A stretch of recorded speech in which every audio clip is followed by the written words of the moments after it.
Boa noite, pessoal. Sejam todos muito bem-vindos. Vamos dar início aí ao nosso curso de introdução em opções.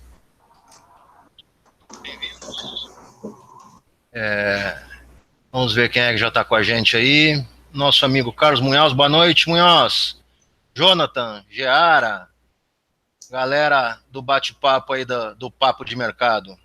Muito boa noite a todos. Valério, muito boa noite.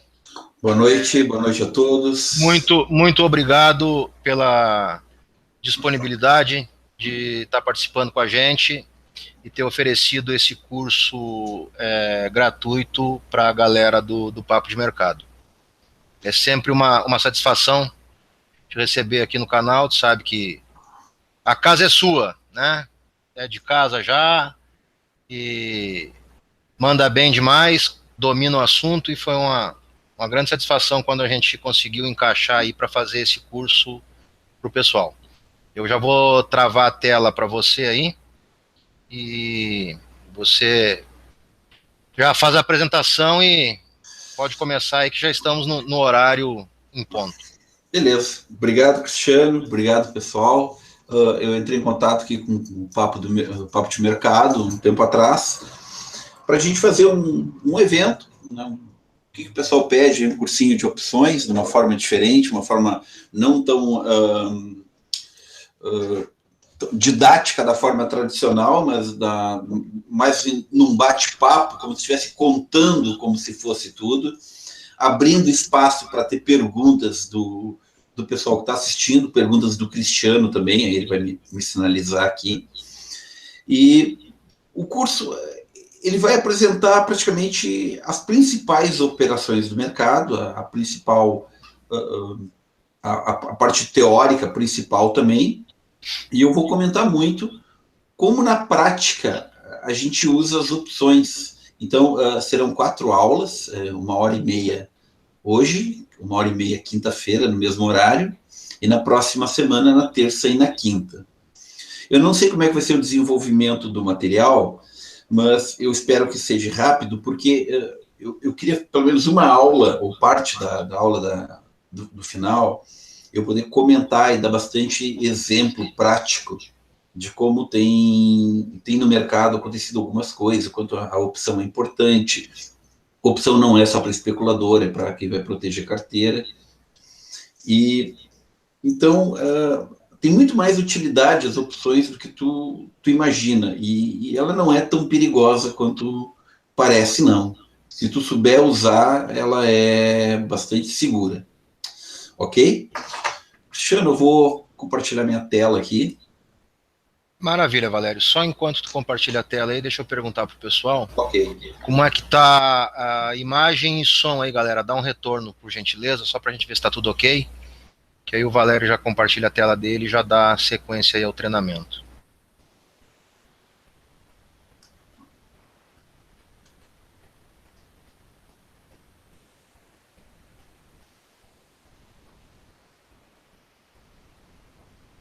Ok, tá vendo minha tela aí, Cristiano? Sim, já tô vendo a tua tela. O pessoal já deu feedback também que a transmissão tá bacana, que tá tudo 100%. Então, bola pra frente, Valério. Assume Ok, aí pessoal, que é tudo contigo. Não sei se peguei o PDF certo aqui, mas vamos lá, certo? Também não precisamos de PDF. Bom, o que são opções?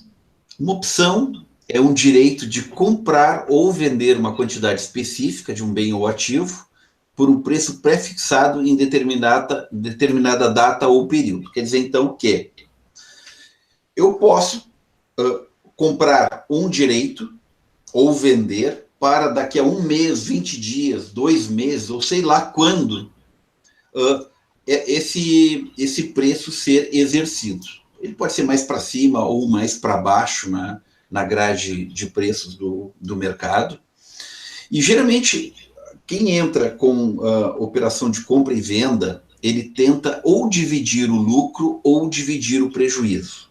Ou seja, o mercado, no futuro, ele sempre se divide, né? Às vezes a gente não entende isso porque opera muito direto, ou seja, eu compro num preço e vendo no outro, é porcentagem seca.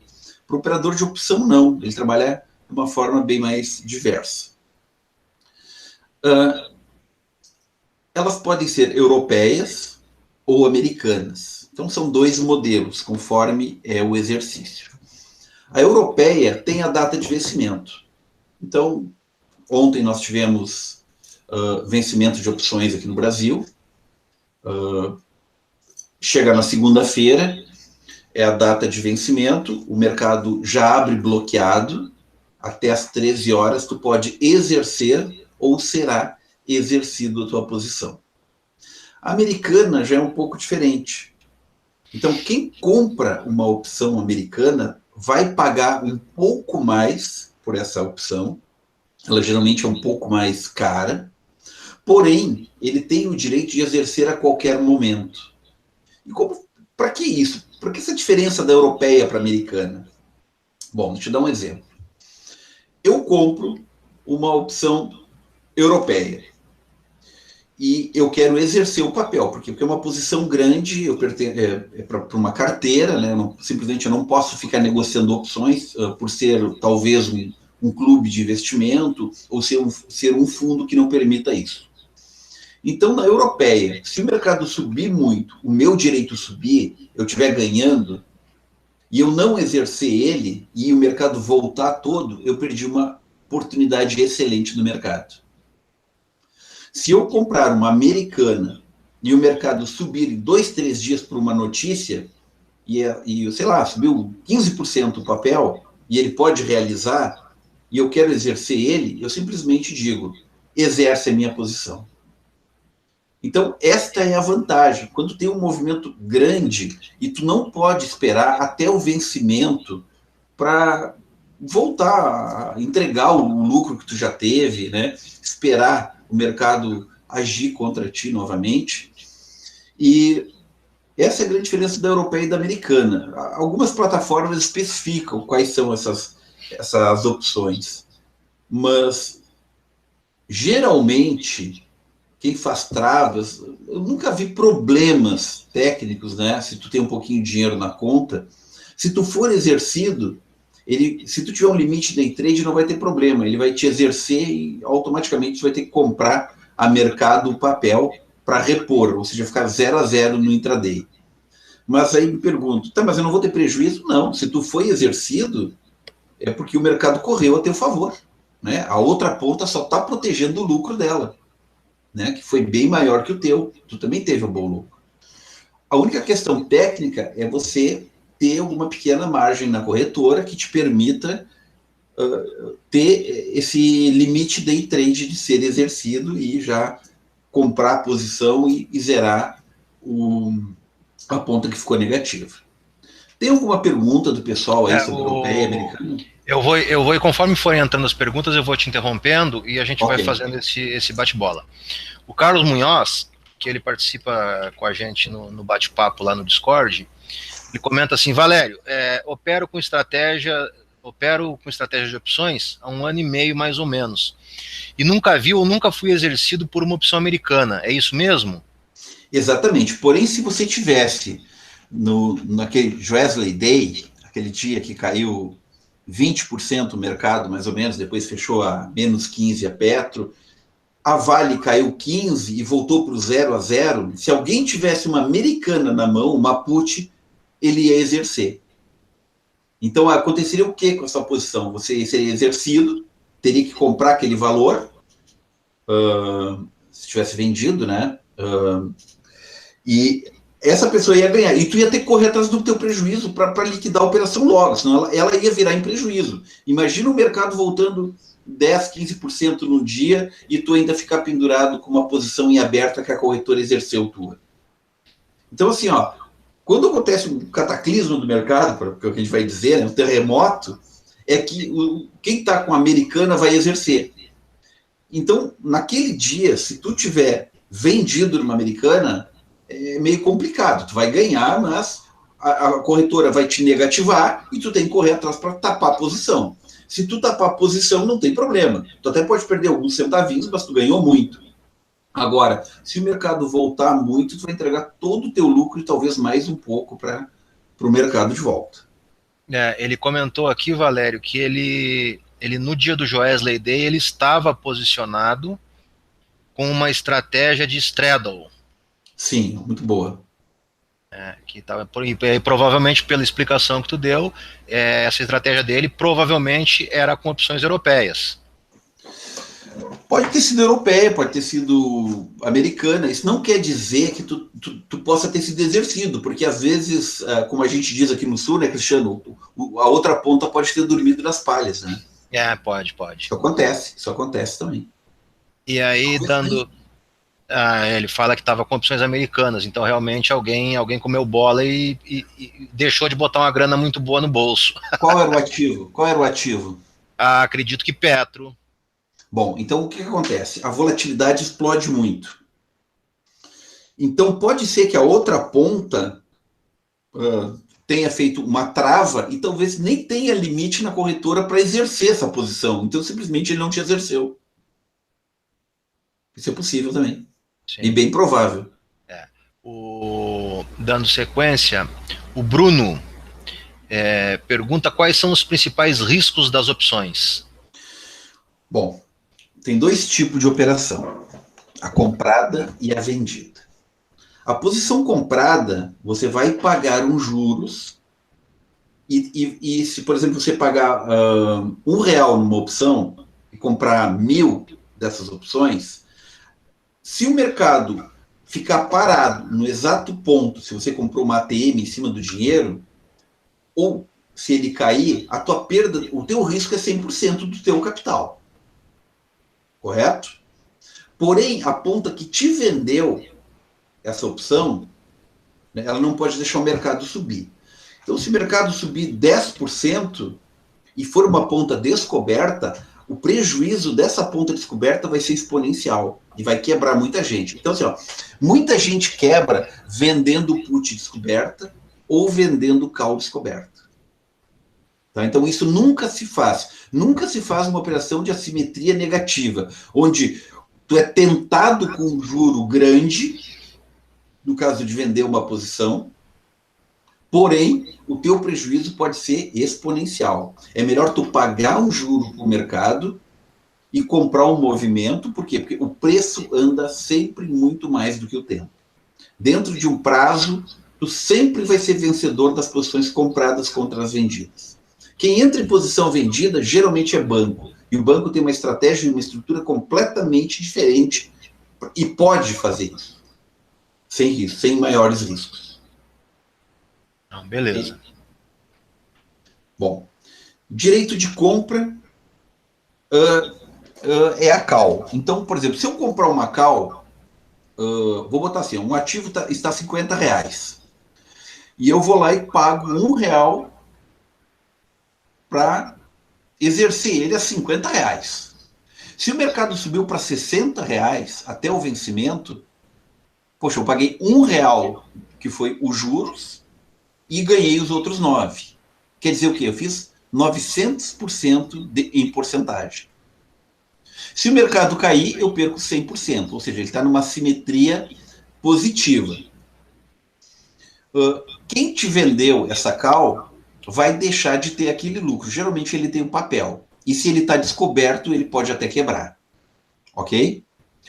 O direito de vender a determinado preço é a put. Então, se eu tenho um papel de R$50 e eu quero proteger esse papel, eu vou lá e eu compro uma put. Então, se esse papel cair, sei lá, para R$25, que é a metade do valor, eu paguei o juro, eu mando no exercício. Então, eu chego para o cidadão que vendeu a posição dele e digo, lamento, mas eu te paguei o juro, tu vai ter que me pagar os R$50, embora ela esteja de 25. Ok?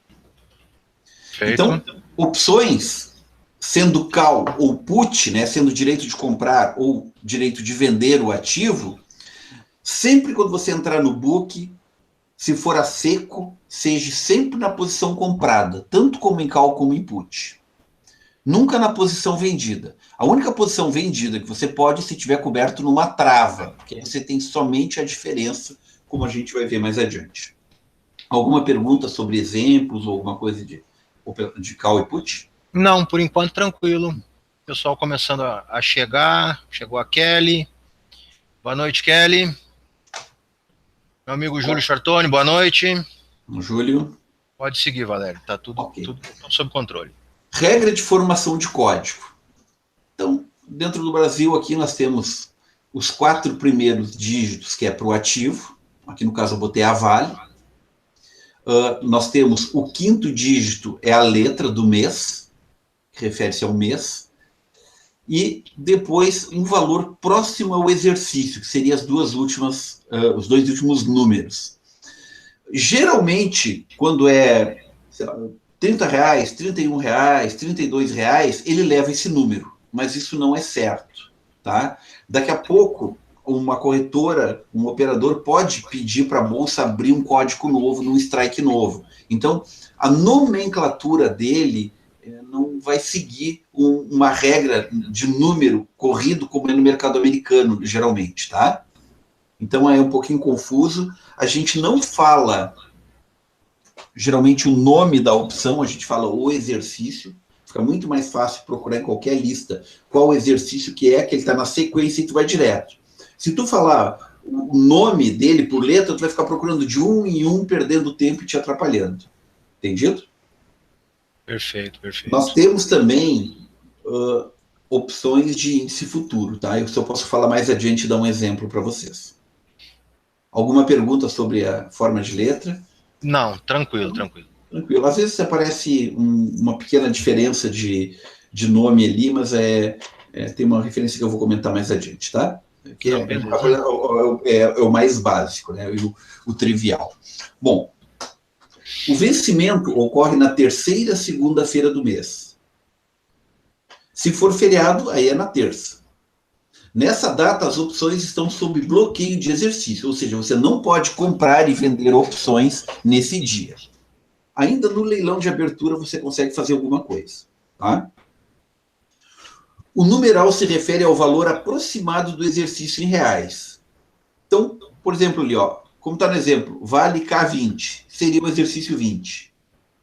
Vale K21, seria o exercício 21. Tá claro que a Vale já está lá em cima, né? Mas não vale isso, mas no tempo que ela estava na faixa dos 20, quando eu fiz isso aqui, é o que mais ou menos a nomenclatura tenta indicar. Exercício entre valores de real cheio e novos exercícios abertos serão numeração conforme forem sendo criados. Quer dizer o quê? Se tiver o exercício 20, depois o 21, e alguém pediu um 21 com 60, ele vai ter um outro número qualquer lá que vai bagunçar tudo, certo? Então, isso eu já vi que acontece, né? Os números quebrados que saem fora dessa lógica inicial, né? Exatamente. Então, como no Brasil tem a regra do dividendo, né, se o papel vale R$100 e paga 2 de dividendo, no gráfico ele ajusta para 98. E as opções, o seu strike troca de posição também. Ele não muda o preço da opção, ele só troca R$2, baixa o strike. Ok? Beleza. O Júlio Chartoni, ele pergunta: quem estiver posicionado também não consegue encerrar suas posições, correto? Só exercendo. Então, se você tiver comprado, quando você tiver comprado, tanto faz se é na call ou na put, você pagou o juro. Quem manda no exercício é você. Então, se o mercado subiu, a tua opção vai queimar um determinado juro, não sei por quanto tempo você estava nela, e não vai ter mais cotação da opção. Não tem mais cote dela. Então vai acontecer o quê? Como tu define? Mas quanto está valendo a minha opção? Simples. Se o papel é exercício R$50, basta olhar o preço do ativo direto. O preço do ativo está R$52 nesse momento. Tua opção está valendo R$2. Meio-dia, poxa, está 53 o papel. Tua opção está valendo R$3. Você pode abrir o exercício desde as 10 da manhã até as 13 da tarde. Algumas corretoras fazem o exercício automático a qualquer momento. Outras tu solicita para exercer. Então, por exemplo, você faz um straddle na sexta-feira. Você compra uma call e uma put. Tá? O mercado caiu feio. Né? O exercício era R$50, ela está 48. Então ele abre num gap 48, você está ganhando R$2. Liga para a corretora e exerce. Daqui a pouco ela pode cair lá meio-dia para R$45. Afundar. Bom, algum momento tu tem que escolher o exercício. Tu pode também ter uma posição grande e exercer ele parceladamente. Ou seja, olha, eu vou exercer um pouco na abertura, porque eu achei que abriu bastante. Se o mercado continuar caindo, eu exerço outra parte. Ou pode ser que ele volte também, tu faça preço médio. Isso aí é apenas uma situação prática. Agora você tocou num ponto que é uma pergunta minha. Vamos supor, eu tenho um lote de 1.000 opções de vale, um exemplo. Certo. Carreguei para o exercício. Call ou put? Ou estrado, tem as duas. Call. Call. Eu tenho que exercer o lote integral ou eu posso exercer só uma parte desse lote que eu tenho? Você pode exercer de 100 em 100. Os lotes são de 100 em 100. Se você tem 1.000... Ok. Mas eu sou obrigado a exercer a totalidade da minha posição? Não. Eu posso exercer só aquilo que eu achar conveniente para o tamanho do meu capital. Exatamente. Se tu achar que o papel subiu 10 centavos e tu olha assim, poxa, mas eu vou exercer, vou pagar a corretagem com desconto e vou ter que já vender a mercado, vai ter emolumentos, etc. Abaixo de 10 centavos, de 11 centavos, não vale a pena. Aí tu simplesmente deixa queimar. Quem ganhou foi a outra ponta. Entendi. O Fabrício Lodi pergunta... por que tem algumas opções que tem 3 números, por exemplo, Vale E561? É porque eles criaram outros strikes, tá? Ou então ele é fracionado, ele não está no número cheio. É porque ele já está prevendo um pagamento de dividendos e é o tipo de coisa assim, para evitar. Por exemplo, uma Vale, ela tem muitos strikes. Como eu disse, a Petro e a Vale, por densidade, elas são muito líquidas. Então, se eles forem colocando um número de strikes, mais ou menos eles perdem aqueles 2 números ali. Então, eles estão colocando um número a mais, 3, porque fica facilitando um pouquinho mais. Porque não é assim, abre uma série de opções e a Bolsa já faz todos os exercícios para lá. Não. Ele começa a abrir conforme solicitação. Conforme então, demanda, vai abrindo... Conforme demanda. Quando entra um formador de mercado, vai fazendo demanda. Então, eles vão criando, né? Se eles acham, puxa, aqui já não está bom botar um decimal, vamos colocar a centena, eles fazem isso. Não tem muita lógica. Para nós é indiferente isso. Não, beleza. Acho que deu para entender, né, Fabrício? Principalmente, os 3 números entraram quando houve a mudança de Vale 5 para Vale 3. Então, essas opções, elas receberam um número a mais, por quê? Porque estavam liquidando, porque umas opções foram trocadas por outras, elas tinham um valor diferente. Entendido? Beleza. Vamos lá, mais alguma pergunta? Não, por enquanto tranquilo. Bom, vamos lá.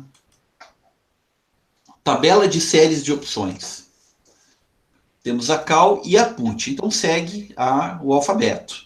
De A até L é call e de M até X é put. Então, isso aqui a gente leva um tempinho para decorar.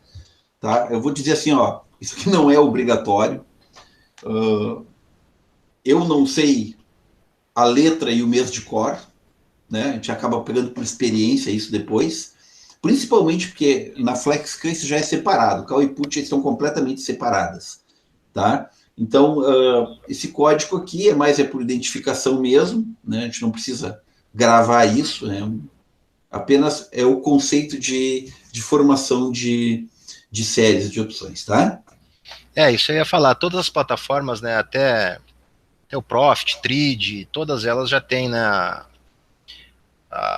os vestimentos e as letras, tudo separado, né? A diferença disso é que, por exemplo, alguém te fala uma opção qualquer. Aí, pela letra, se é de M em diante, tu já sabe que é put. Sim, claro. Se for de L para frente, já sabe que é call. Tu não precisa nem procurar tabela, entendeu? Essa é a única vantagem de entender isso daí. Não, maravilha.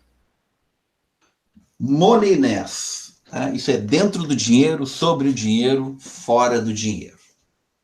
Bom, digamos que o nosso ativo esteja a R$20. Sei lá, uma Petro, a R$20. Se o exercício que eu quero está sobre os R$20, ou próximo dele, eu digo que está at the money, sobre o dinheiro. Então, ali é a opção que mais vale. Ela tem mais juros, tá?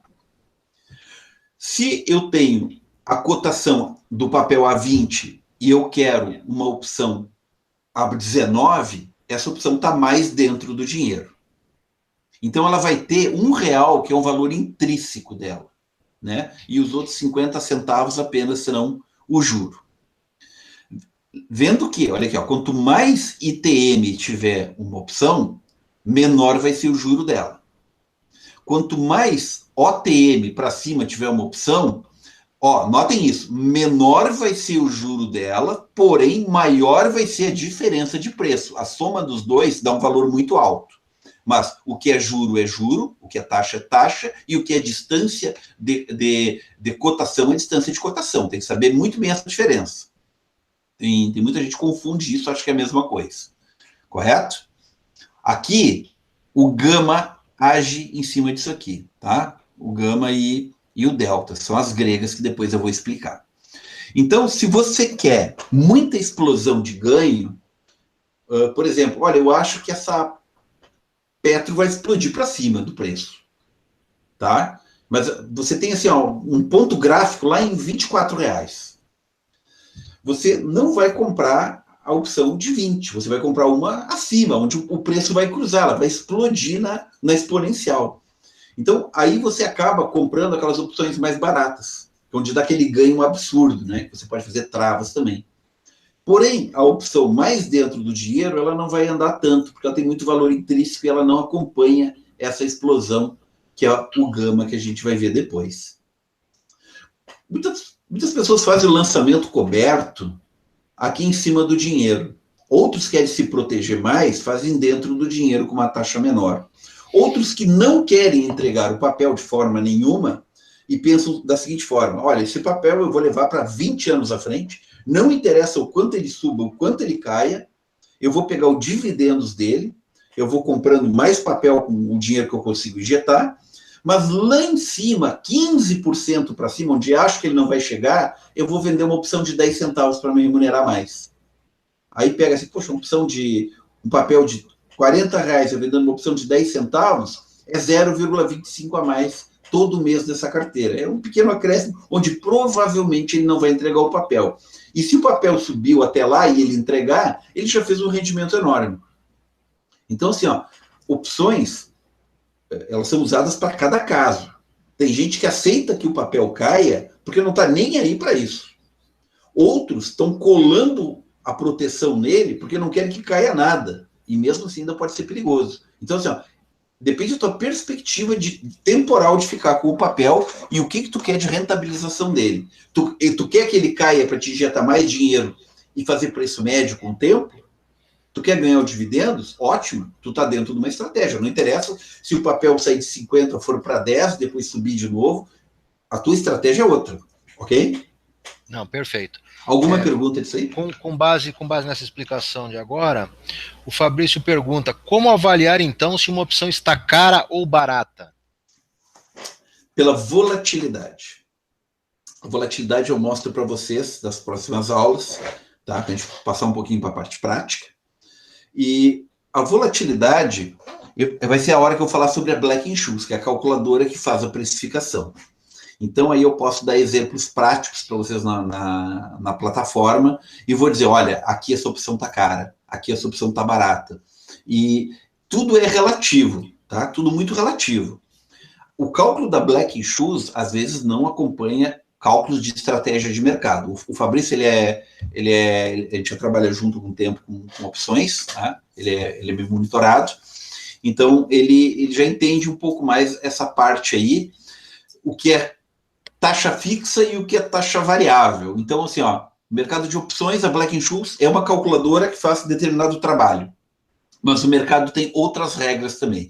Entender essas regras, cruzar elas e tirar o melhor resultado é um passo bem mais à frente, ok? Mas eu vou mostrar para vocês como é cara e como é barata.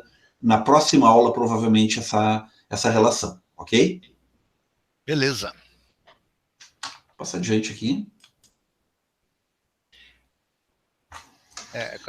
Só para finalizar essa parte da volatilidade, o Munhoz comenta que isso seria a volatilidade implícita. Implícita e teórica. Vou explicar agora, já vou dar um insight agora, tá? Então, bom, a Black-Scholes, no modelo de precificação dela, ele considera 252 dias, é o que o Banco Central determina. São 252 pregões. Ele pega um movimento do papel, ele pega a taxa de juros do período e o tempo até o exercício. Ali ele faz uma composição matemática que ele diz, teoricamente, esta é a volatilidade do papel, o quanto ele movimenta. Então, o preço teórico dessa opção será R$1, correto? Porém, o mercado acha que R$1 é barato. Eu acho que esse papel vai subir 20%, eu pagar R$1 eu pago. Aí chega outro lá, acabou a linha do R$1. Olha, eu pago 1 e 1. Daqui a pouco chega alguém e paga 1 e 2. E o preço vai crescendo. Então, o que eu estava montando nas operações hoje? As opções estavam na faixa de 1,30 da Vale, no teórico. Mas o implícito dele estava acima de 1,80. Na verdade, estava mais de 50 centavos a mais de inflação. Ou seja, alguém acha que vai acontecer alguma coisa e está querendo dividir um ganho que alguém vai ter no futuro. Então diz assim, ó, olha, eu te pago bem mais nessa opção, mas eu quero pegar um pedaço desse bolo. E isso serve para alta e para baixa. Então, quando o mercado fica nervoso, ele já começa futuramente a dividir os seus movimentos. Então, quem acha que, olha, o mercado pode andar muito, mas eu nem quero tanto, eu vou vender uma opção cara, que eu já vou ganhar uma taxa, que tá bom para mim. E o outro pega a outra ponta que vem dividindo com esse daqui. Então, o mercado entra num consenso, oferta e demanda. Quando tem muita demanda por opção, ela sobe o preço. Vamos ver se eu entendi, acho que o pessoal vai entender. Pelo que tu falou, isso é mais ou menos assim, o mercado estabelece um lucro futuro e ele já começa a dividir esse lucro agora, fatiando nas opções. Começa, ele faz isso daí. Então, assim, é meio difícil entender isso, porque assim, ó, o trader, ele é muito imediatista. Ele trabalha com o que ele está vendo na frente dele, com opções não. Tanto que eu digo que o mercado de opções, tu não pode fazer um dia uma trava de alta, outro dia uma trava de baixa, um dia em Petro, outro dia em Vale, outro dia em Banco do Brasil, porque tu não vai entender as opções. Tu precisa montar uma modelagem de operação e seguir ela por um período.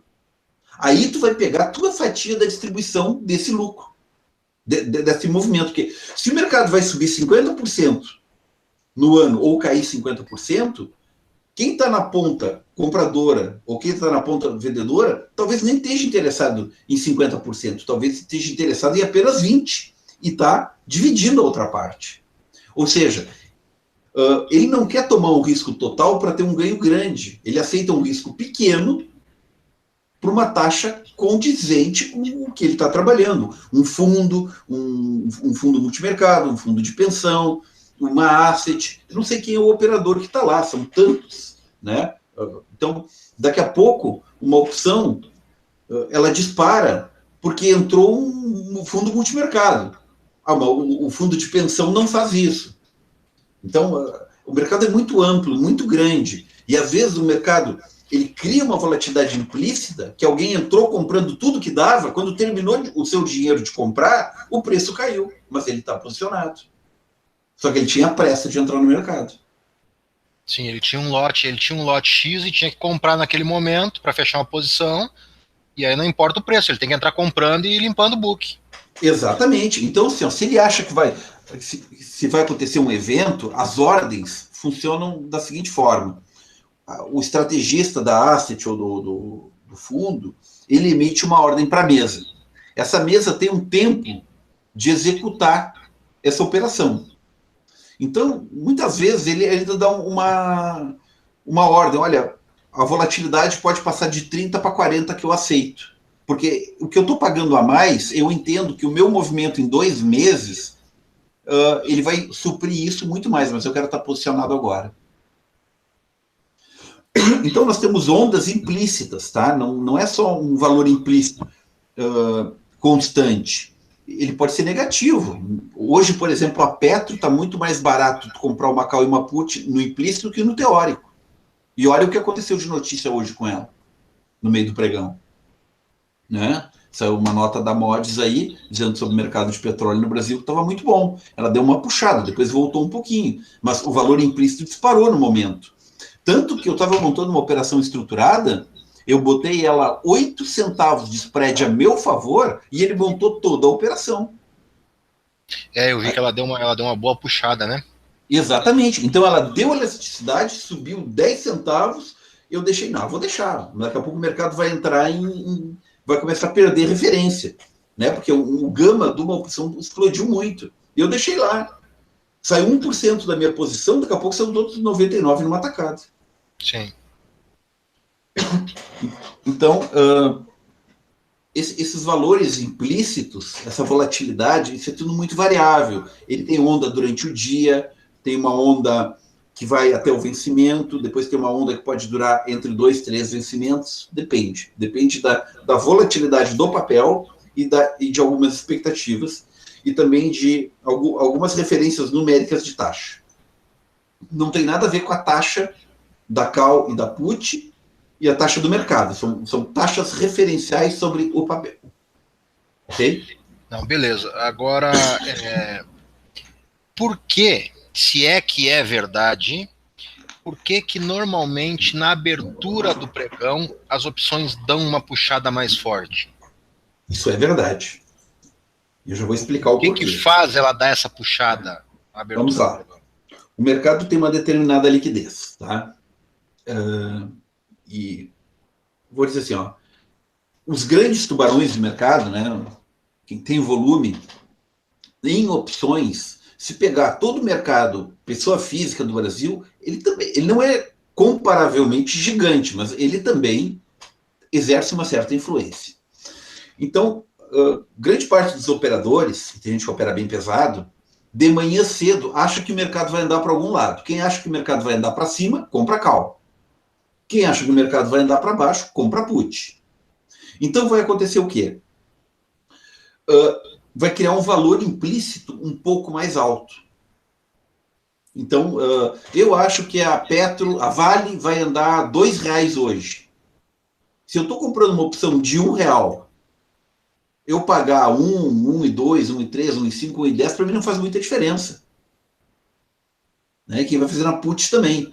Então, o que acontece? O mercado abre, montando o preço, ele tem uma disparidade muito grande ainda no leilão. Depois, quem está comprado em posição para cima e quem está comprado em posição para baixo vai aguentar suas expectativas durante o dia. Conforme essas expectativas vão morrendo, eles vão estopando ou saindo do mercado e o preço vai se ajustando. No final do dia, a volatilidade tecnicamente secou bastante. Então, assim, ó, eu monto operações de straddle que eu já notei que 3h30 da tarde tinha um preço e no leilão ela já estava 10, 15 centavos mais barata. Ou seja, é uma diferença absurda. Tu vai montar com 10 mil opções, 15 centavos de diferença, só aí já tem um dinheiro gigantesco. Sim, é muita coisa. Ok? Então, assim, ó, é verdade, a expectativa do mercado tomar uma direção e dar uma corrida durante o dia, seja para cima ou seja para baixo, faz o valor implícito dela aumentar. Sem falar que quem está estopando está entregando a qualquer preço, né? Ou seja, quem está numa posição e chegou no stop no outro dia, quando abriu um pequeno gap para cima, ou o mercado tentou correr contra si, está batendo stop de todo mundo. Ou seja, ajuda no implícito também. Maravilha. Ok? Beleza. Preço do ativo e preço do exercício. O valor extrínseco, tá? É um valor de expectativa. É quando o exercício está diante da cotação. Por exemplo, o ativo está R$14 e o exercício é lá nos 15, acima.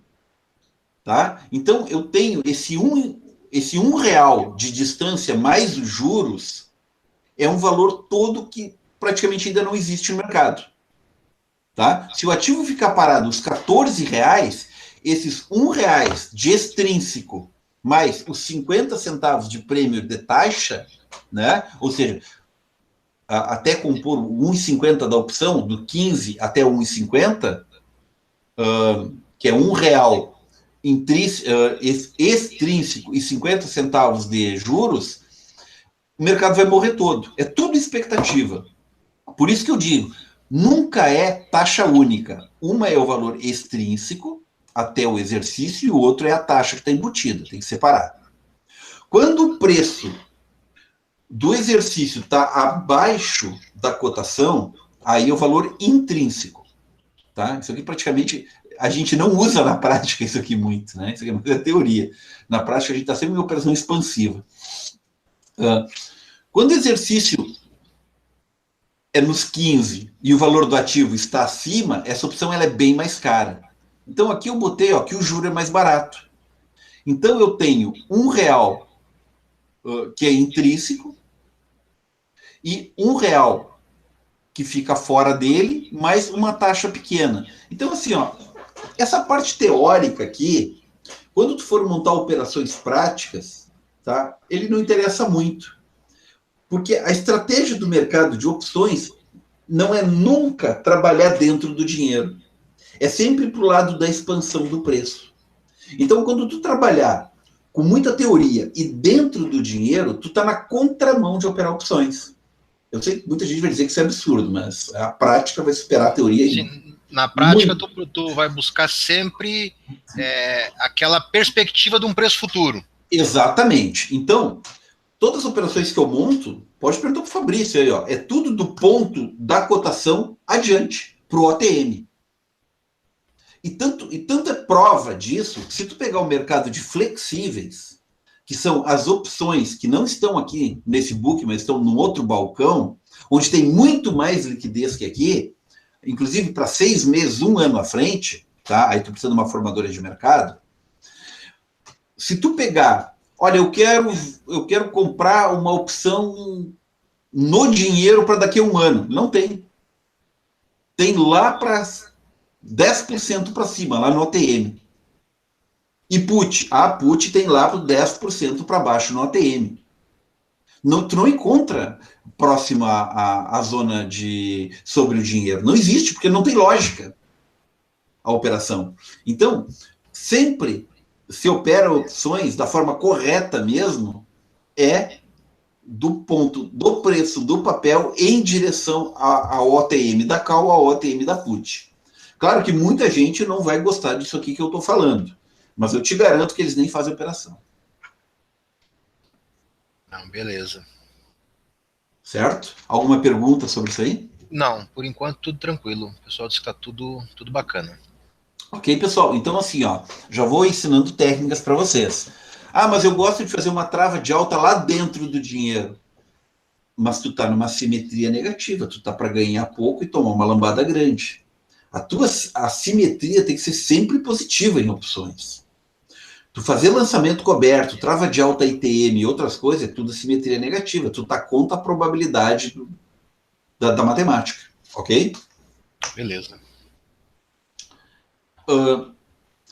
Zonas de opções, tá?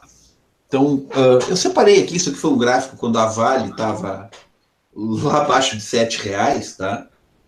Quando ela chegou perto do fundo dela, lá em 6,40. Então, aqui é só para especificar. O que é uma zona de consolidação, uma zona de baixa e uma zona de alta? Bom, tem uma frase de mercado que diz que o mercado passa, quanto? 80% consolidado, é isso? Vocês são day trade aí. É o que dizem, né? 70%, 80%. Pois é, mas para opções é diferente. O que é uma consolidação para opções? Bom, se eu montar uma operação de straddle, eu vou comprar uma call e vou comprar uma put.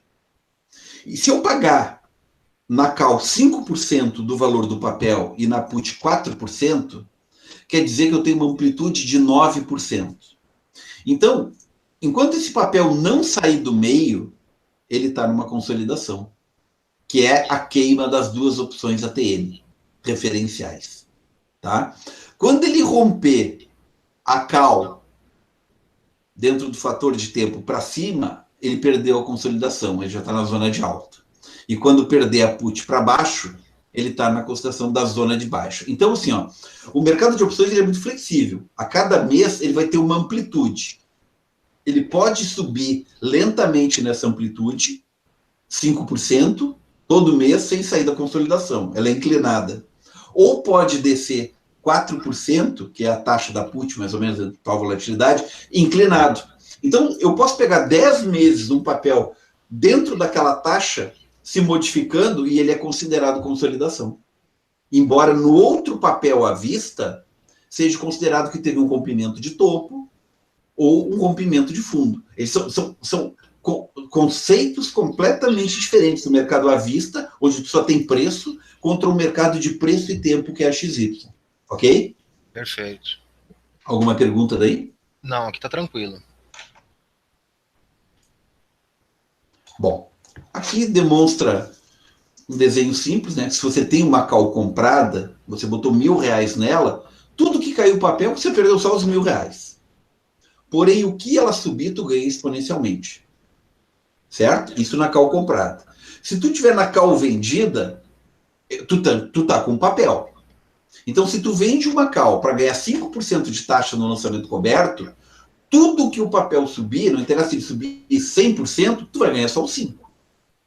Porém, se ele sair do preço dele e quebrar, tu vai perder tudo menos os 5% que tu ganhou de taxa. Isso aqui, ó, a call vendida é assimetria negativa, quando tu pode perder muito mais do que tu ganhar. E a call comprada é assimetria positiva, tu pode ganhar muito mais do que tu perder. Ok? Lançamento coberto, depois eu vou mostrar e vou falar as fragilidades. Mas o lançamento coberto não é legal, não, tá? Depois eu vou dizer até o porquê que ele é legal, e dizem que ele é legal, mas não é legal, não. Tá? Put. Quem compra uma put, bota R$1.000 numa put, e ela cair, vai ganhar, não até o infinito, mas até o papel quebrar. E tudo que o papel subir, tu perdeu o teu investimento. Agora, o cidadão que vender a descoberto a put, esse está ferrado. Né? Porque se o mercado subir, vai ter uma perda gigante. Nunca, jamais venda um call ou put. Tá? Sem ter uma trava nelas. Ok? Porque vocês estão tecnicamente limitados. Beleza. O Munhoz faz uma pergunta aqui. Como determinar se a IV está alta ou baixa? Isso depende do ativo, correto? O valor intrínseco. Valor Acredito que sim. implícito. Depende. É assim, ó, é que a nomenclatura de opções, ela é uma bagunça no Brasil. Então, eu vou dizer assim, ó, eu nem dou nome para muita operação, porque cada lugar eu vejo um nome diferente. Tá? Sim, cada então, um dá o nome para o boi conforme o pelo. Então, você quer ver alguma coisa de opções? Deixa eu parar de compartilhar aqui e mostrar aqui na minha câmera. Estão vendo aí? Aqui, ó. Quem quer aprender opções tem que pegar isso aqui, ó. Sim, eu livro tenho. Do Luiz Maurício. Eu vou falar sobre o livro diretamente com ele, Luiz Maurício da Silva. Esse livro aqui, ele tem tudo, isso aqui é a Bíblia. Tem gente que reclama, mas eu comprei há tanto tempo e não recebi. Pessoal, assim, ó. Esse aqui é um livro que está avaliado em $400. Ele é vendido por R$380. O professor, ele pega um lote de venda e manda para a gráfica e ele recebe. Isso tem um prazo. Então, assim, pessoal, esse livro está nesse preço, com esse prazo, porque é subsidiado. Tá? Esse livro aqui era para ser pelo menos R$1.000, porque é um livro técnico. Qualquer livro técnico desses aqui numa livraria é mais de R$1.000. Então, aqui vai ter todos os nomes de todas as operações. Aqui ele tem Poxa, tem mais de 110 operações, nem sei quantas tem aqui.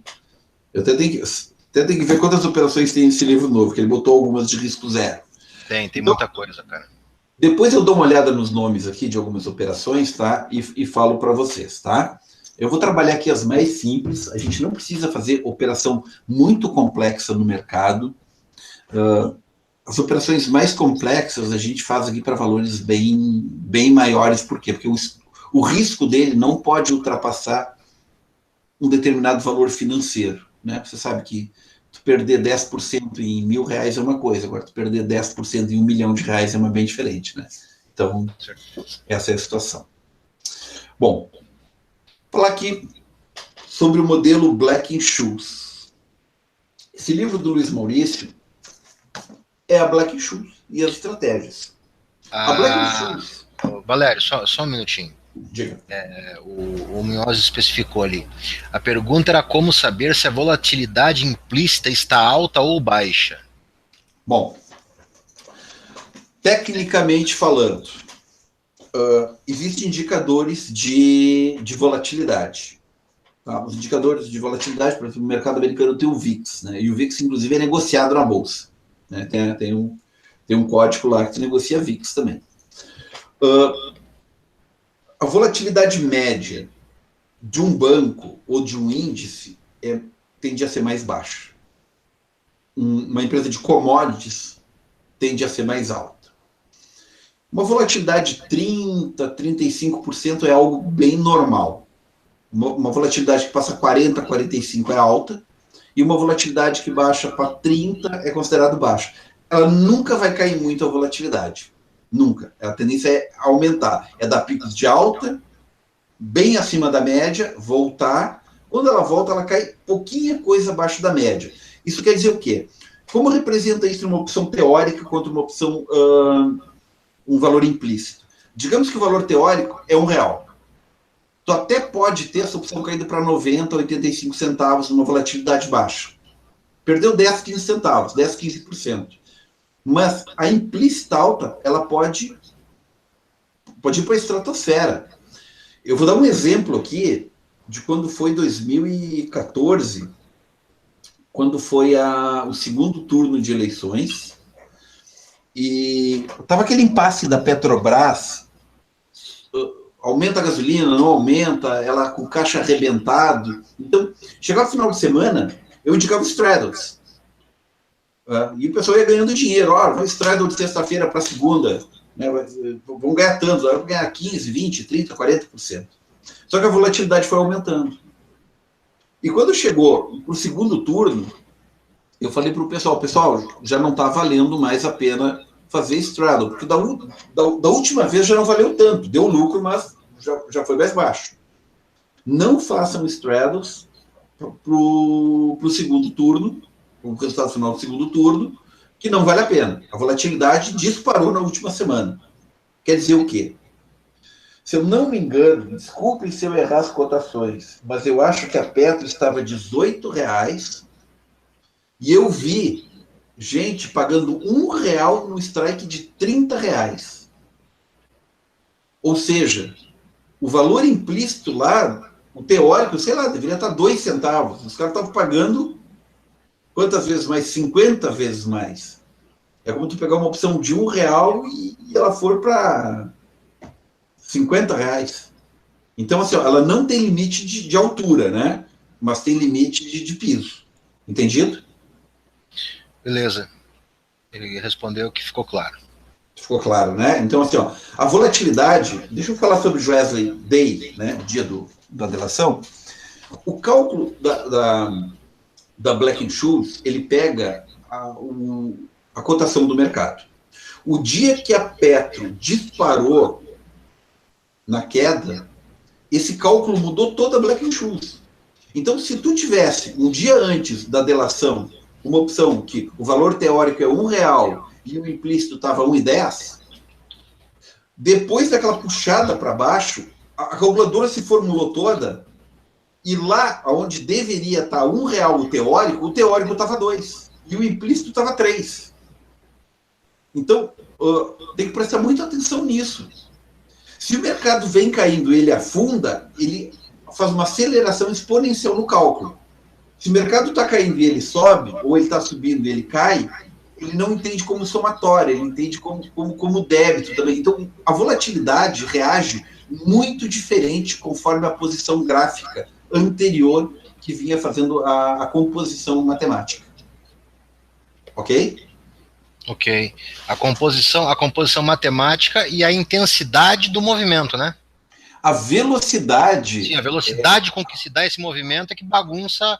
A velocidade bagunça o cálculo. Né? Então, a própria velocidade... Poxa, esse mercado é acostumado a andar 15% para um lado ou para o outro em um mês. Daqui a pouco ele vai...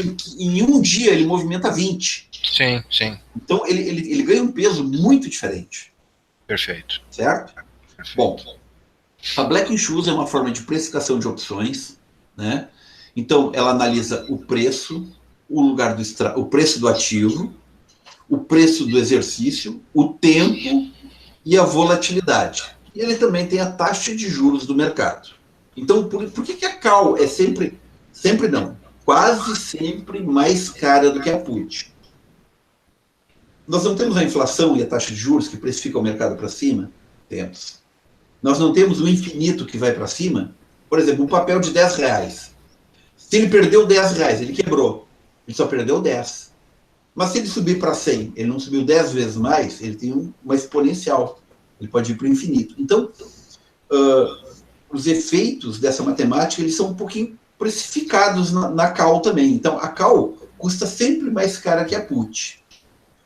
Salvo quando o mercado já está alto e os operadores precisam se proteger e compram put e pagam e elevam o valor implícito dela, porque estão dividindo já uma parte do lucro que eles tiveram para se proteger, ou seja, eles pegaram um lucro passado e estão entregando para o futuro para manter a posição, ou quando dá o skill de volatilidade. Né? Isso aí já é uma parte mais complexa do cálculo da Black-Scholes, né? Quando a put fica mais cara no teórico do que a própria call, tá? Isso é...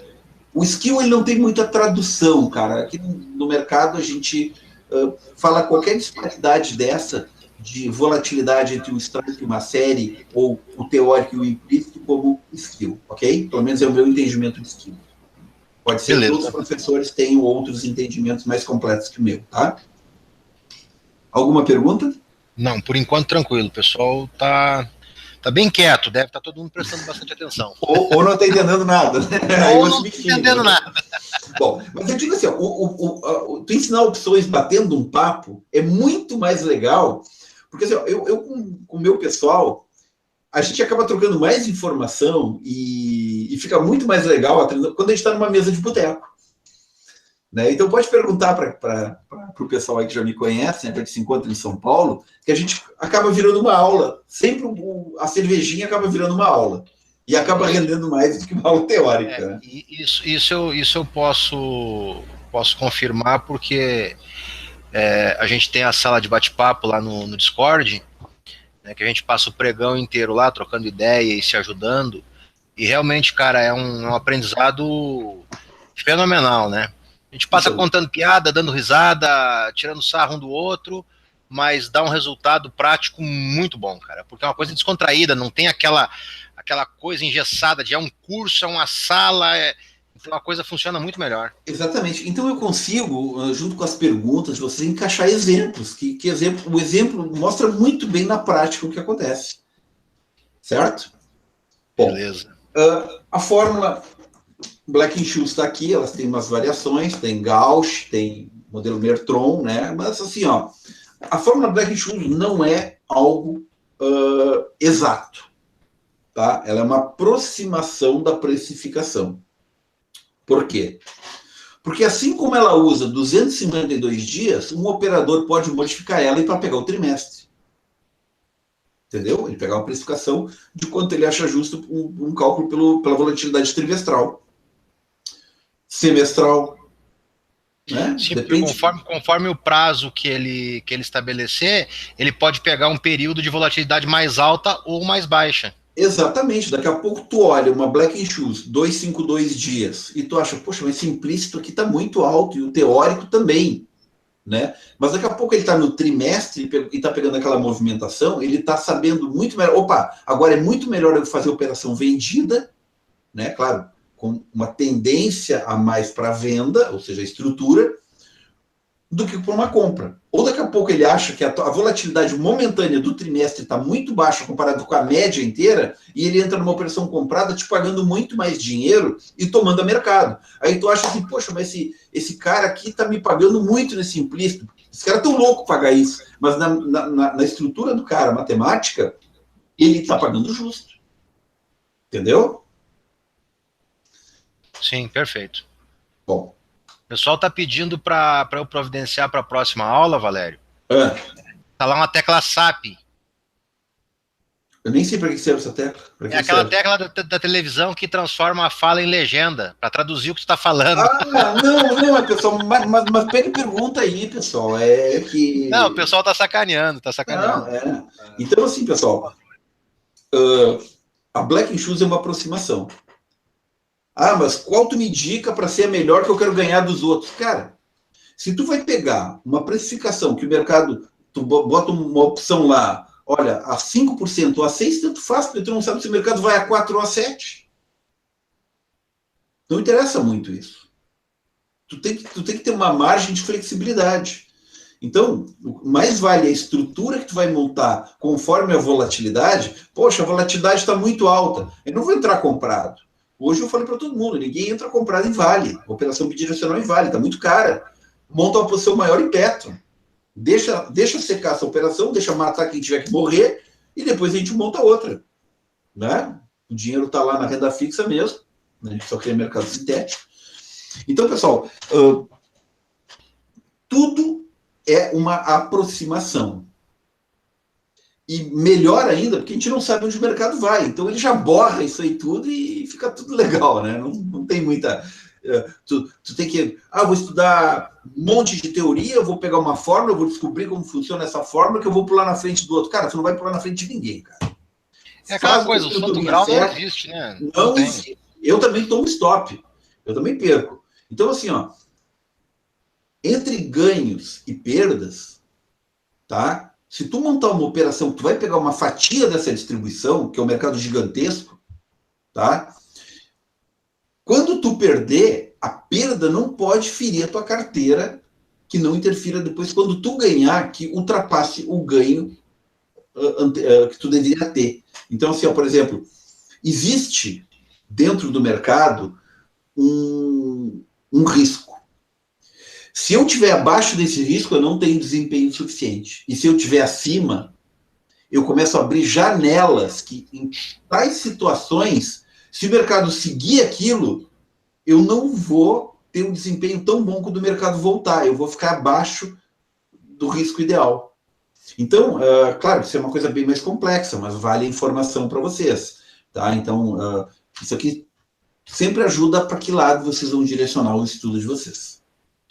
O Murilo Machado, ele pergunta, vender uma put equivale a uma call coberta?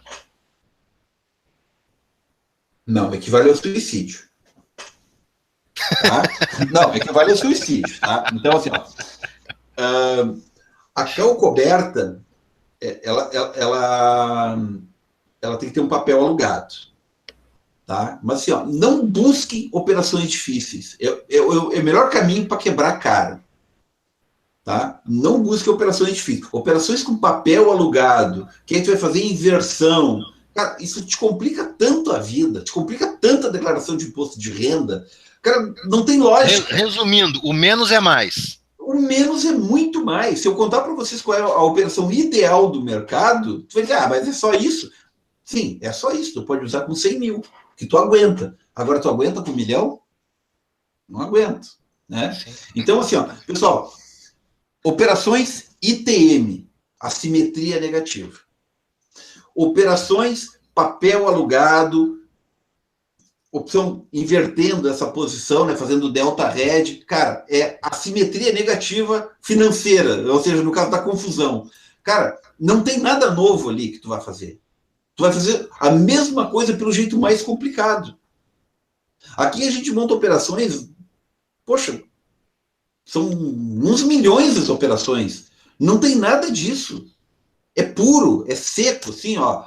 Entrou, saiu. Tempo, preço. Não tem papel alugado, não tem da garantia. A garantia do pessoal é tudo renda fixa. Ficou um pouquinho do dinheiro, cria o mercado sintético.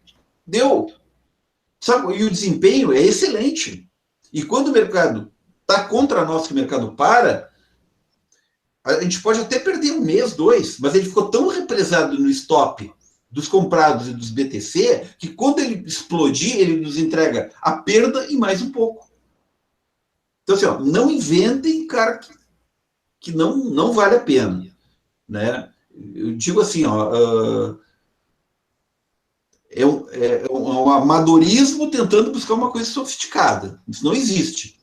A coisa sofisticada é a coisa mais amadora que tem. Por incrível que pareça. Ok? Beleza. Beleza? Bom, gregas. Deixa eu compartilhar a tela aqui. Pingou aí? Sim. Bom, a matemática da Black Scholes gera alguns números e esses números recebem um nome. Tá? Então, nós temos as gregas delta, teta, gama, vega e rho. Tá? Então, ali os símbolos deles. Tá? Algumas são mais importantes e outras menos. Vai ter gente que vai dizer, não, mas é tudo importante. Cara, depende para quê. Para um trader, algumas são relevantes, outras são irrelevantes. Para um operador de um banco, é o contrário. Um operador de banco, o Rho, o Vega, cara, tem um peso incrível. Para nós, não. Para nós, o que interessa é o delta e o gama. Tá? Então, o delta é quanto se movimenta a opção em relação ao ativo. O ativo sempre tem o delta 100, ou seja, o ativo andou 10%, é 10%, não tem. Ele é o precificador, ele é o gerador da taxa fixa. Tá? Então, assim, ó, se eu pegar um delta em cima do dinheiro, o ATM, eu vou ter a seguinte explicação. Vamos lá. Eu tenho uma Vale a R$50. Para quantas direções esse papel pode ir? 2. Ou sobe ou desce, correto? Exato. Correto? Bom. Esqueçam a análise técnica. Se tem 2 direções, ela tem uma probabilidade de quanto para cada lado? Quantos por cento para cada lado? 50. Correto? É meio a meio. Meio a meio. Tá, vamos lá. Geralmente, o delta da ATM é acima de 50. Por quê? Porque eu tenho uma taxa de juros do mercado e uma expectativa infinita se o mercado subir, correto? Então, geralmente, o delta em cima do dinheiro é acima de 50. Um pouquinho, 55, 58, 60, depende da volatilidade, tá? Depende da posição. Bom, existe uma distribuição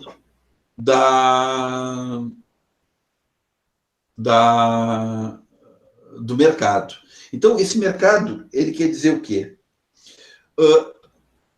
Se eu tenho Vale a R$50, os 252 dias que ele teve antes, que me precifica uma volatilidade disso, ela pode ir até 70 ou cair até 30. Essa é a distribuição do mercado. Então, lá nos 70, uma call está valendo 1 centavo. E lá nos 30, uma put está valendo 1 centavo. E no meio, tanto a call quanto a put já estão no preço máximo. Essa é a distribuição. Tá? Dentro dessa distribuição, depois vai ter um desvio padrão, que eu vou falar mais adiante, tá? É outra coisa. Então, o delta, quando tu tá numa opção ATM em cima do dinheiro, ele tá um delta aproximadamente 50, um pouquinho mais que 50. A opção que tá lá em cima, no 60, ela tá um delta bem menor. Quer dizer, o papel tem que andar muito mais para ela andar. Então, por exemplo, se no delta ATM em cima do dinheiro é 50, quer dizer, o papel anda R$1 e a opção anda 50 centavos. Lá em cima, no 60, o strike, é um delta 10, quer dizer, o papel anda R$1 e aquela opção anda 10 centavos. Quando é para o lado ITM do Moneynest, dentro do dinheiro, acontece o contrário. Então, eu vou ter um delta lá nos R$ 40 lá embaixo, um delta de 90. Quer dizer, o papel anda R$ 1 e a minha opção anda 90. Por quê? Porque ela tem pouco juro e muito valor intrínseco. Então, esse delta aqui, ele serve para te equilibrar um delta hedge, que eu posso mostrar depois essa operação para vocês, nas próximas aulas, tá? Você pode tirar outras informações mais complexas dele, mas o que interessa depois na plataforma é mostrar onde ele está e como tu fazer os equilíbrios com ele, ok? Beleza. Beleza? O θ. As opções perdem valor com a passagem do tempo. O θ mostra quanto a opção vai perder de VE, valor extrínseco, tá? Que é só o juro, no passar dos dias. Bom, como eu já disse, é o seguinte, qual a opção que interessa para nós? É sempre dar cotação para o lado OTM, correto? Ali está o verdadeiro sentido das opções. Então, se eu tenho uma opção a R$20, um papel a R$20, e uma opção ATM a R$1, isso dá 5%. Se esse papel passa o mês inteiro travado nos 20, o que vai acontecer com essa opção de R$1? Ela, tecnicamente, ela não vai perder 5 centavos por dia até o vencimento? Esse é o θ. O θ é 5 centavos. Tá? Tecnicamente. Por quê? Porque o valor implícito vai fazer esse θ se modificar. E ele não cai linearmente até o vencimento. Ele trabalha sempre se modificando. Ok? Então, quando a cotação de um papel se movimenta e tu quer saber, poxa, mas essa opção está cara, está barata, como é que está o juro? Tu sempre olha um valor ATM. Então, se esse papel está 20, quanto está o ATM? Para 20 pregões para frente. Puxa, está R$1. Isso dá 5%. Aí daqui a pouco o mercado vai para 25. Aí tu olha, daqui a uma semana, nos 25, quanto está o preço ATM? Puxa, mas está R$1. Poxa, está pagando 5%, a volatilidade aumentou. Então, aqui tu começa a extrair taxas fixas do mercado e entender, poxa, mas estava mais barato antes do que hoje. Quando a taxa começa a aumentar, o mercado está criando expectativa. Ou quando a taxa está perdendo na TM, ele está perdendo expectativa. É a própria volatilidade que está se alterando. Entendido? Alguma pergunta daí? Aí provavelmente vai ser pergunta. Não, bem... Não? O pessoal está bem parado, acho que está todo mundo meio tonto com as explicações aí, mas... Não, isso aqui depois eu vou mostrar na plataforma Flex. Na parte da prática fica mais tranquilo. Bem mais tranquilo, cara. Então, assim, ó, teoria... A prática ganha da teoria em opções disparadamente, tá? Com certeza. Gama, média variação do delta em relação à mudança de R$1 do ativo. Isso aqui só na prática para mostrar para vocês. Só depois na próxima aula na FlexCam, tá? O Vega, médio comportamento do prêmio em relação à mudança de volatilidade. E o Rho, médio comportamento do prêmio em relação à mudança de taxa. Isso aqui para nós traders, até para mim que monta operações gigantescas, isso aqui não é muito relevante. Eu consigo nas outras gregas dominar isso aqui perfeitamente. Tá? Porque as minhas operações elas têm pontos fixos e eu não preciso estar fazendo equilíbrio sobre essas gregas. Então, às vezes tu vê, poxa, mas tu vai ganhar uma planilha que tu vai descobrir a volatilidade. Cara, tu tá fazendo um curso para aprender a ganhar dinheiro ou para ficar modificando planilha? Né? Não tem lógica. É verdade. Né? Eu vou botar uma cerejinha no bolo, que eu vou dar uma planilha para os caras, e aí eu vou mudar o preço daqui para ele saber calcular a volatilidade. Cara, que utilidade tem isso? Não tem uma nenhuma. Plataforma que calcula tudo, pô. Para quê? Não tem isso, cara. Aqui, ó, tem uma Black Shoes. A FlexCam é uma Black Shoes. É um software Black Shoes. E ainda por cima faz um roteamento. Então, se eu mostrar lá, tu olhar para uma FlexCam, é como tu olhar para um painel do carro, tu tem todas as informações, e não precisa nem olhar para os espelhos do lado, tu tem uma câmera no meio lá, né? Então, pessoal, tem coisas mais relevantes e coisas menos relevantes, tá? Tem coisas que tu usa muito e tu usa pouco, e tem muita coisa que é enfeite, mas tá ali porque faz parte da teoria, e faz parte do cálculo, mas ele é menos relevante, ok? É muito mais importante tu saber que o mercado tem valor implícito de manhã e não tem de tarde para ganhar dinheiro e não entrar no freado, para montar uma operação mais certa. Correto? Depois eu vou ensinar operações para vocês, tá? Lá no finalzinho. Bom, aqui, pessoal, já é começar a mostrar FlexCam, tá? Isso aqui eu vou deixar para a próxima aula. Nossas aulas são de 1h30 e nós já temos 14 minutos. Agora a gente vai conversar. Agora vamos para um bate-papo, certo? Deixa eu parar de compartilhar aqui. Bom, agora eu vou conversar com o pessoal, eu quero exemplos, eu quero perguntas. Eu ouvi falar em tal lugar, tal coisa. Me falaram tal coisa, é verdade, não é? Então, assim, quem quiser perguntar qualquer coisa sobre mercado, desde que envolva opções, pode perguntar. Se quiser perguntar, Cristiano, também. Se alguém quiser fazer piada, pode fazer piada. Se alguém quiser me queimar, também pode me queimar. Certo? Tá aberto o tiro-alvo aí, galera. Tá aberto o tiro-alvo. O Júlio comentou que os Tico e Teco dele estão em conflito. Então ele vai perder dinheiro e eu vou ganhar o filho dele. Pronto. Bom, vamos falar um pouquinho sobre opções, tá? Vamos lá. Como ganhar dinheiro com opções? Primeiro... já que é para descontrair, eu lembrei de um detalhe. Tu falou um pouco antes ali que o day trader é muito imediatista, né? Uhum. Eu acho isso, assim, um comentário muito pesado, muito abusivo, cara. Não, porque eu já fui day trader. Eu conheço essa raça. O pessoal da sala do Discord, do Papo de Mercado, hoje, 9 e 10 da manhã, já tinha gente com 3 operações com meta batida. Não, mas o que acontece? O day trader ele é imediatista. Não são imediatistas nem um pouquinho. O day trader ele não vai ficar sentado um mês chocando uma operação para tirar dinheiro. Ele quer o dele todo dia um pouquinho. Ele quer o fracionado, entendeu? Então são mentalidades diferentes. Então cada uma tem uma amplitude. Então, assim, você é um bom day trader, você não vai botar, poxa, eu sou um bom day trader, eu fiz 12, 13, 15 mil nesse mês. Tu não vai alavancar isso em operação todo mês. Esse dinheiro vai para algum lugar. Ele vai para pagar as contas, vai fazer isso, e vai sobrar um dinheiro. Tá? Esse dinheiro, usando opções, tu tem condições de ter uma taxa maior que uma renda fixa, desde que tu tenha paciência. Então, quando tu tem uma Black-Scholes que te precifica dados de um ano para trás, quem sabe olhar um ano para frente? Tu tem 2 anos. Quem sabe tu montar um modelo de operação. Por exemplo, olha, eu tenho 10 mil reais. Tá? Esse dinheiro é meu dinheiro de fluxo da conta. Mas eu quero rentabilizar ele. Mas todo mês eu vou montar uma operação de R$1.000.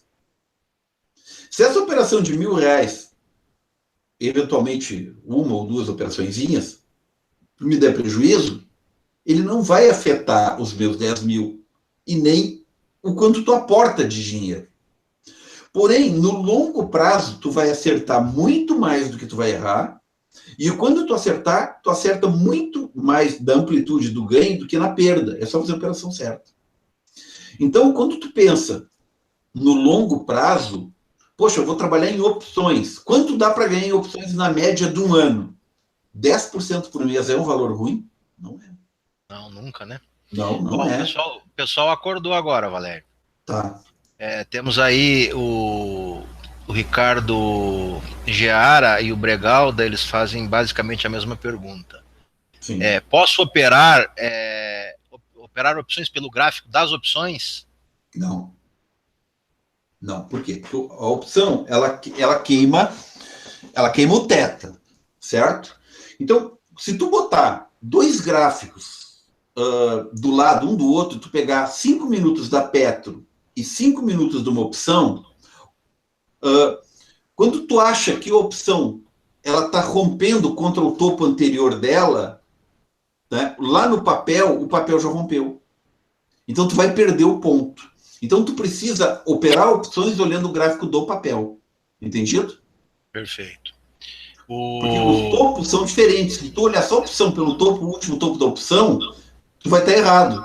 porque o papel já rompeu. Aí tu vai entrar... Sim, porque ela tem a influência da grega, né, que ela movimenta... Exato. Ela queimou a grega dia a dia, né? Sim. O Fabrício, ele pergunta, Valério, na sua opinião, por que o mercado de opções é visto com tanto preconceito pelos traders amadores? Eu acho que essa eu posso responder, pelo fato de eles serem amadores, né? Não, cara, a minha primeira operação na bolsa que eu boletei foi opção. Do tempo que tu pegava o telefone e ligava ali para a mesa, olha, vende uma call aqui, era vendida, call vendida descoberto. Né? Era day trade, não, mas era tranquilo, tranquilinho. Né? Aí eu ganhei acho, R$640, foi na Vale. Então, eu tenho um amor pela Vale que eu vou te dizer. Né? Então, foi em 2006, minha primeira operação de opções, foram 1.000 opções vendidas, que eu te vendi, bateu R$1 e eu comprei ela, deu R$640. Bom, por que o mercado de opções é o mercado bandido? Vamos lá. Os caras falam que opções é cemitério de malandro. Eu vou te dizer onde é que é o cemitério de malandro. Não, eu vou dizer, olha só, o cemitério de malandro é o seguinte, eu vou dar experiência prática aqui do pessoal que eu trabalho, tá? Então, eu digo para o meu pessoal, nós vamos criar um mercado sintético. Você vai ter grande parte da sua operação em renda fixa. Aí nós vamos pegar a variação do mercado, vamos criar um mercado sintético em opções, que nós vamos melhorar a sua renda fixa. E tu vai trabalhar esse teu dinheiro todo como se fosse uma empresa financeira que tu compra e vende direitos. Ou seja, tu sempre tem liquidez de tudo. Tá? Inclusive da renda fixa, geralmente o pessoal usa títulos. Tá?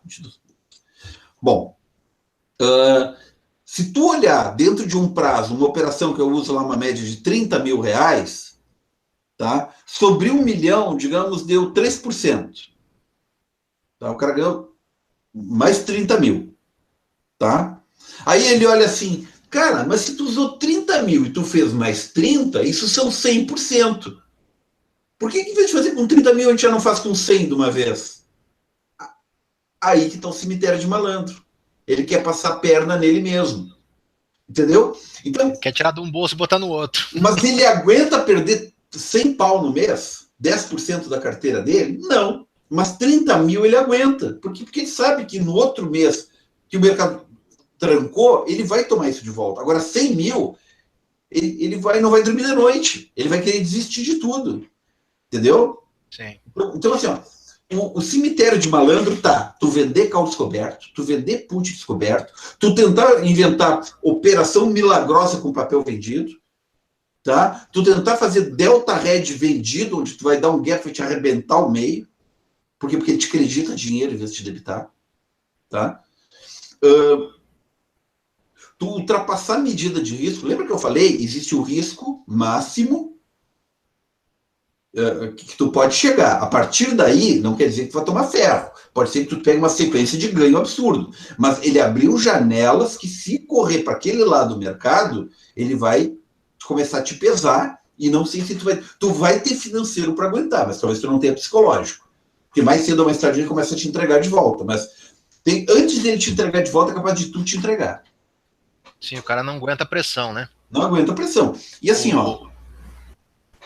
o Wellington, ele comenta que há um tempo atrás ele conversou contigo a respeito de operações straddle ITM de 8 a 10%. E ele pergunta se isso ainda está funcionando. Depende do caso, tá? Quando a volatilidade está muito alta, o que ela faz? Ela, para o lado da OTM, ela tem a cauda gorda. Quando tu monta um straddle ATM, eu compro uma call e uma put no mesmo lugar, tá? Que o mercado fica aberto aqui, eu estou pagando a volatilidade alta. Se eu montar ela OTM, a volatilidade é muito mais alta, muito mais cara. Agora, se eu montar ela ITM, eu pego a volatilidade mais baixa. E o meu risco não é mais de 100%, ele começa a diminuir. Então, se tu montar um straddle que fique dentro de uma determinada faixa, que eu posso mostrar adiante no curso, aqui, tá? Olha, é um pouquinho dentro do dinheiro da minha call e um pouquinho dentro do dinheiro da minha put. A minha perda não é mais de 100% se eu ficar no meio, mas é apenas 50%. Porém, o teu ganho, quando o mercado andar, além de tu estar pagando muito menos expectativa, a operação se tornou mais barata, ela fica um pouco mais estável. Tu controla o teu risco, que não é mais 100%, é 50%. Mas o teu ganho também ficou menor. Mas ficou uma operação muito mais confortável. Só essa operação não pode explodir e tu, por exemplo, pegar uma put ou uma call, que tu não encontre mais book depois. Tu deixar ela, olha, abandonei a operação, lá no final do vencimento eu vou ver qual é que é, e o mercado subiu 30% e tu não acha mais lugar para tua call para vender. Aí só exercendo. Entendido? Não, beleza. O Jonathan, ele comenta que a estratégia mais comum para se fazer taxa é venda coberta. Mas que tu, em algum momento, falou que ela não é tão interessante. Ele pergunta exatamente por que a venda coberta não é tão interessante. Eu falo em todos os momentos isso. Então eu vou dizer, eu vou começar, eu vou explicar isso. Tá? Eu vou explicar mais adiante na plataforma, mas eu vou explicar agora. Bom, lançamento coberto. Primeiro, você é seduzido com uma taxa altíssima numa operação de assimetria negativa. Quer dizer o quê? Se o mercado cai, se você ganhar 5% de taxa e o mercado cair 50%, você tomou 45%. Se o mercado subir 45%, você vai arrastar o chifre no asfalto de dedo de corno. É ou não é? Vamos rir, né? A gente tem que ser um curso descontraído. Então, o que acontece? Por que é tão falado no Brasil o lançamento coberto? Primeiro, 2002, 2003, quando a Bolsa entrou na área do HB, ficou popular, saíram cursos no Brasil, o que tinha era call. As puts eram mais fechadas, né? Era mais para mesa de flexíveis. Então, a ferramenta que tu tinha para rentabilizar ou tentar te proteger era a call. E era um mercado que só subia. Então, 2002 a 2008, tirando as correções, cara, tu só ganhava. Tu dividia o lucro do mercado com qualquer ponto que entrasse comprado, ganhava. E quando o mercado corrigia, cara, tu perdeu ali 5%, mas tu já vinha ganhando. As taxas naquela época eram 8%, 9% na call. Não é agora a taxa de 4%. Então, o mercado ele era direcional a ser eficiente na call. Era a ferramenta que tinha. Muitos escritórios e educacionais ficaram famosos vendendo o produto lançamento coberto. Ele virou queridinho do Brasil.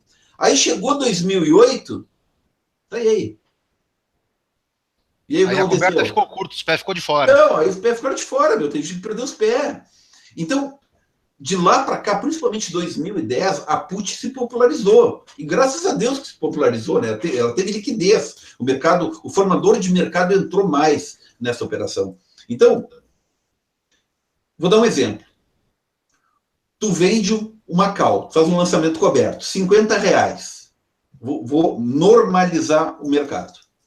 Se o mercado sobe 20%, tu ganha quanto? A taxa é de 5%.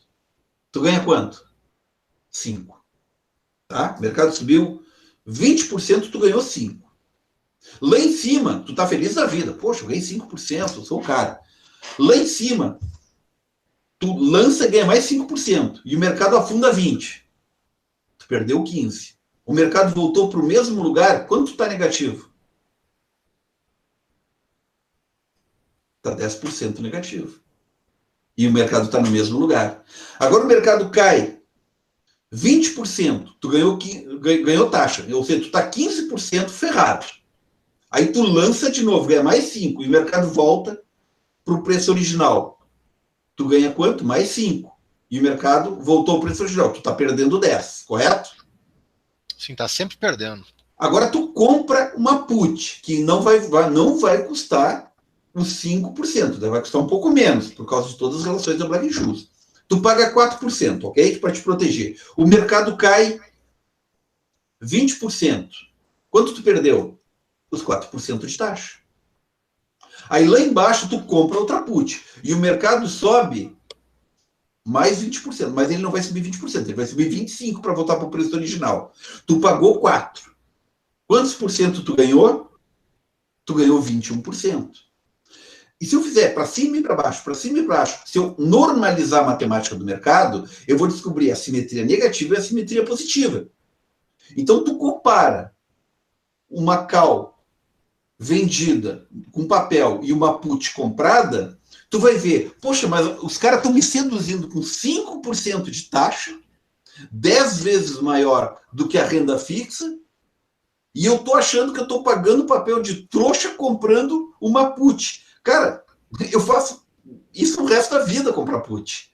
É muito mais barato tu pagar um ano 4% por mês, porque o papel movimenta muito mais para cima e para baixo, somando, do que a taxa original. Entendeu? 4% vezes 12, soma quanto dá. E aí soma quanto o papel vai e volta cada vencimento. É muito maior. O preço movimenta muito mais do que o tempo. Entendido? Sim, a oscilação percentual do papel é muito maior. Exatamente. Então, pessoal, assim, ó, o lançamento coberto, ele é famoso por X coisa, por ser a única ferramenta que tinha, por ser explorado por diversos anos, e o mercado tem ajudado. Agora, tu acha que o mercado de lançamento coberto ia se popularizar se a bolsa tivesse, em vez de subido durante 6 anos, 7 anos, ter caído? Nunca. Ninguém queria falar de lançamento coberto. Maravilha. Beleza? Beleza. Mais perguntas? Não, tá tranquilo. Não? Então, quinta-feira, a gente se vê de novo aí, a gente dá uma continuação do curso, dessa forma bem descontraída aí, dando exemplos e tal, ok? E aí eu vou falar um pouco sobre a FlexCam, mostrar o que é a Black-Scholes ali no software, e vou começar a mostrar algumas operações para vocês, como é a trava de alta, simples, ó, trava de alta, trava de baixa, as operações expansivas e as de fechamento, e os delta hedge. Não precisa mais nada que isso, tá? Qualquer coisa mais complexa que isso é só para dinheiro muito grande, onde a porcentagem não importa, a porcentagem não assusta, o que assusta é o valor financeiro, entendeu? Então aí que tem operações 4 pontas, 6 pontas, operações calendário, tá? Então, depois eu vou indicar, olha, quem eu recomendo para curso mais avançado, quem é especialista em cada área, eu vou indicar aqui os colegas professores do mercado, eu vou dizer quem faz delta hedge, quem faz arbitragem, quem faz operações calendário, quem faz operações de pozinho, ou seja, eu vou dizer assim, ó, cada professor do mercado que eu conheço, qual é a especialidade dele, e se tu procura aquilo, como tu encaixar na tua carteira e como participar disso daí no mercado. Sim, tá? Porque hoje a gente tem uma variedade grande de profissionais que cada um se especializou numa operação específica, né? Exatamente. Então, assim, ó, tem operações que funcionam mais e tem operações que funcionam menos. Uma vez que tu pega a distribuição, tu tem um colchão financeiro, todas vão funcionar, porque o mercado se divide para o futuro.